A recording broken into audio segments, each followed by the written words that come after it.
Picture this. You're sitting in a warm kitchen with people who raised you almost as much as your own parents did. They pour you coffee. They ask about the drive. Everything is exactly as it should be, except that every so often, a smile arrives a half second after the words that were supposed to summon it. A voice keeps talking after the mouth that owns it has already gone still. You don't notice. Not really. Not until it's already too late to matter. Jake wasn't a superstitious man. He didn't believe in omens, didn't flinch at campfire stories about houses that shouldn't be visited. But every rational person has a blind spot, the one place reason refuses to look, because it looks too much like home. For Jake, that blind spot had a name. Two names, actually. Walt and Carol, who'd lived a mile down the road from his grandfather's cabin for as long as Jake had been alive, and who he hadn't seen in 3 years. The dirt road began where the asphalt ended, and with it went his signal. Jake passed their turnoff first, the same crooked mailbox, and behind their curtains a strip of yellow light already burning, though it was barely past noon. Odd, he thought, and then didn't think about it again. Because the road bent, and his grandfather's house came into view, and everything else stopped mattering for a while. The house was weathered, tilted, but whole, waiting, it seemed, just for him. His grandfather had died quietly in his sleep 3 years back, and a place had sat empty since, an inheritance Jake couldn't bring himself to sell or visit. Now here he was. For the weekend, he told himself, just to clear his head. Inside, it smelled of dust and old tobacco. On the kitchen table, under a coffee mug that had gone dry and cracked, he found a folded scrap of paper in his grandfather's handwriting. 3 words. Don't go back. No signature, no date he could place, and nothing to explain who it was meant for or back to where. Jake turned it over twice, found nothing on the reverse, and set it down. Old men wrote strange things. He didn't think about it again. Not yet. He unpacked, turned on the radio to catch nothing but static, and sat by the window with tea, watching the first raindrops fall. Soft at first, almost gentle. He let himself believe, for one unguarded minute, that nothing here had changed. Then the sky darkened too fast, and the tapping on the roof became a roar. The storm came on like something that had been waiting. Thunder cracked so close the panes rang. Jake went out to check on the truck. Pointless, he knew it even as he pulled on his jacket, but sitting still and listening to the sky tear itself open was worse. The truck was already sunk to its arches in mud. On the porch, turning back, he heard a tree give way somewhere in the dark. A long groan, then a boom that rolled through the woods and was swallowed by the rain. He got inside just as the lights failed for good. No signal. No power. A downed line in the mud, snapped by the same tree, its end trembling like something that had lost feeling. The house settled into a silence with weight to it. Not just dark, but the total absence of every hum a person stops noticing until it's gone. He built a fire with shaking hands, 3 dead matches before one caught, and sat close to it while the cold worked its way into his bones anyway. An hour of that was enough. 3 miles on foot to Walt and Carol's in this weather was an ordeal. Sitting here alone all night, listening to the house creak and the trees groan, felt worse. He grabbed the flashlight and went out into it. The woods pressed close, wind stirred, and somewhere in them a branch cracked. Not the soft give of wind, but heavier, deliberate, like something testing its weight on purpose. Jake swung the light toward it and found nothing but wet bark and moving shadow. He kept walking, telling himself the forest was full of animals doing what animals do in a storm. Halfway there, over the wind, he heard his name. Not shouted, spoken, low, familiar, the exact rasp of his grandfather's voice, the one he hadn't heard in 3 years because his grandfather had been dead for 3 years. It came from somewhere behind him once, and then the rain closed back over the silence like water over a dropped stone. Jake didn't stop walking. He told himself later that he hadn't heard it at all, that fatigue and grief did strange things to a tired mind in a dark wood. He believed himself for almost the rest of the night. The neighbor's light, when it came into view between the trunks, pulsed faintly off rhythm, more like breath than flame. Jake noticed it and let it go. Lamps flicker. That's what lamps do. He knocked and the door opened before his knuckles had finished the second rap, too fast for anyone to have crossed the room to answer it. Aunt Carol stood on the threshold, a smile already blooming, as if it had been ready and waiting long before he'd arrived. Warmth hit him first. Wax, dry wood, the exact warmth of a childhood he hadn't thought about in years. "My God, look at you," Carol said, hands flying up. "Walt, bring a blanket!" Walt appeared from the back room, wiping his hands on his shirt, exactly as Jake remembered him. The same stooped shoulders, the same slow, warm recognition in his eyes. They sat Jake by the fire. Nothing here had changed in 20 years. It was, for a moment, exactly what he needed it to be. "Road's washed out. Wires are down," Jake said. "Nothing works out there." "Quite the storm," Walt said, settling into his chair, his voice unhurried, a little too unhurried, drawn out on a single flat note Jake didn't examine closely enough to name. "Nature takes what it wants, when it wants." Jake let himself relax. Even the fact that Walt crossed the entire room to the cupboard without a single creak from floorboards that had always creaked. Jake noticed it only at the very edge of his mind and buried the thought under the day's exhaustion. "Here, you'll warm up faster." Walt stepped back onto that same treacherous floorboard by the window. The creak came, a full second after his weight should have called it. Carol rose for coffee, her skirt brushed off as if it had gathered road dust, though she'd spent the whole storm inside 4 walls. She disappeared into the kitchen. A pot lid clattered.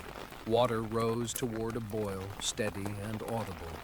And through the open door, Jake could see the empty corner where the sound was coming from. No stove lit, no kettle. Just linoleum and shadow. And a sound that had no source Jake could find. He blinked, told himself it was the lamplight playing with his tired eyes, and looked away before he had to decide what he actually believed. Carol came back with 2 cups, her smile unchanged. "Here you go.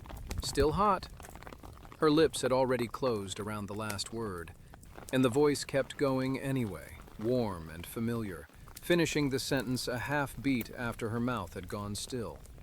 Jake took the cup without a word. His hand remembered the hook in his own chest before his mind caught up to it. A voice keeps talking after the mouth that owns it has already gone still. He didn't know where the thought had come from. He drank the coffee, ordinary and bitter, and watched Carol's knitting needles click in the lamplight. Ordinary, familiar, the way he'd watched them as a child. Then her hand jerked forward, too sharp. A frame skipped clean out of the motion. The needle plunged and was already withdrawn before Jake's eyes caught the space between. He blinked it away as tired eyes playing tricks until he watched deliberately and saw it happen again. Her fingers moving exactly as if they held needles and yarn, bending, working invisible thread, while the actual yarn sat forgotten in her lap. Something cold rose in him, gut to throat. Carbon monoxide, he told himself. Old furnace, bad ventilation. He gripped the cup and looked away, straight into Walt, whose head had turned toward him too sharply, with no give in the neck at all, a smile blooming across his face a half-second late, as if switched on by a signal from somewhere else. "I've overstayed," Jake said, standing. Rain's letting up. I should head back. The rain wasn't letting up. He didn't care. He was already moving past the fire that now smelled faintly of something cellar damp instead of wood smoke. "Where are you off to?" Carol said, not rising, her empty fingers still clicking against nothing. "You should stay the night." "I'll manage." The door gave too easily, as if it had never truly been shut. He stepped out and stopped. Walt was already there. Not by the fire, 10 feet away, where he'd been a heartbeat ago, but here, at the exit, as if the distance between them had simply been skipped. His arms hung too long from his sleeves, fingers twitching with a fine, boneless tremor. Jake shoved past. The body gave with a lightness that had no business belonging to a grown man, and ran into the rain, into the dark, without looking back until he couldn't help it. Halfway to the cabin, he glanced over his shoulder and saw them both in the lit window, side by side, motionless, watching him run with the patient stillness of something that already knew how this ended. He bolted the door, threw the dresser against it, stacked what furniture he could against the windows, and sat on the floor with his back to the wood, listening to his own heartbeat over the rain. Footsteps came. Slow, impossibly even, a beat and a pause. A beat and the same pause, circling the house, porch, kitchen wall, bedroom, as if being counted out by something that didn't need legs to walk, only the idea of them. Something inside the house fell. The sound reached him a half second after it should have, sight and hearing coming loose from each other in a way that made his stomach turn. He found Aunt Carol at the barricaded window, beyond fogged glass, standing too still for too long, and when the shutter cracked under her palm, small and dry at first, then louder, he begged her to go away into the storm, and she only tilted her head, sharp and wrong, an echo of the same gesture she'd once used to call him in for pie. The kitchen window gave next. Then the bedroom shutter tore free entirely, and Walt's head rose into the frame, smooth, earless, split with cracks that wept not blood, but something gray and fibrous. Where his eyes should have been were two black hollows that caught no light at all. His jaw came unhinged with a wet, mechanical click, descending past any human range, and inside there was no tongue, no palate, only a cavity lined with that same gray tissue, and the voice, when it came from somewhere else entirely.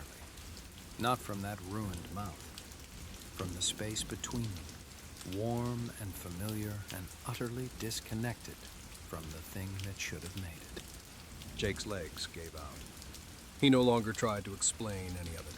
Walt's fingers, too long, too many-jointed, closed around his ankle with a strength no old man's body should hold.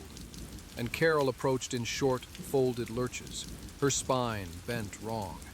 And still that same voice kept talking, warm as it had always been, saying nothing that made any sense at all.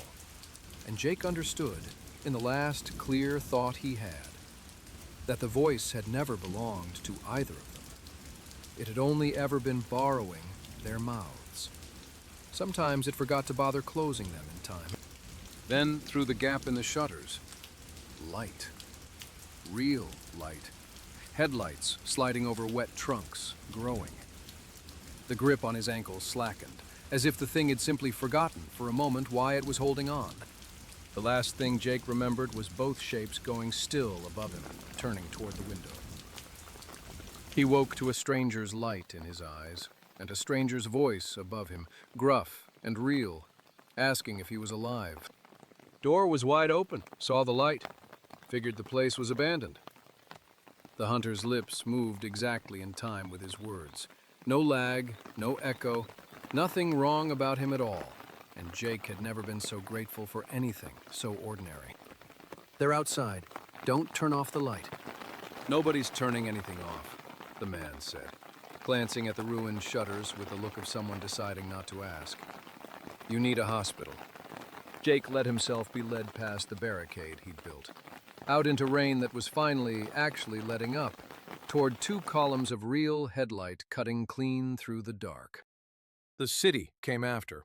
Horns, air conditioners, a television muttering through the wall, sounds he'd never once been grateful for until he needed them all at once. For weeks he slept with music on. Silence had become the thing he couldn't trust, because in silence you could hear when something didn't match up. 2 months later, his mother called him on video chat, the usual Sunday ritual. "Jake, can you hear me?" Her face smiled. Her lips moved. Then the image caught, just for a beat, and her voice ran half a second behind the picture. A small, ordinary, entirely explainable glitch. Jake stared at it the way a man stares at something he can no longer afford to believe is nothing. The trembling didn't pass for a long time after that.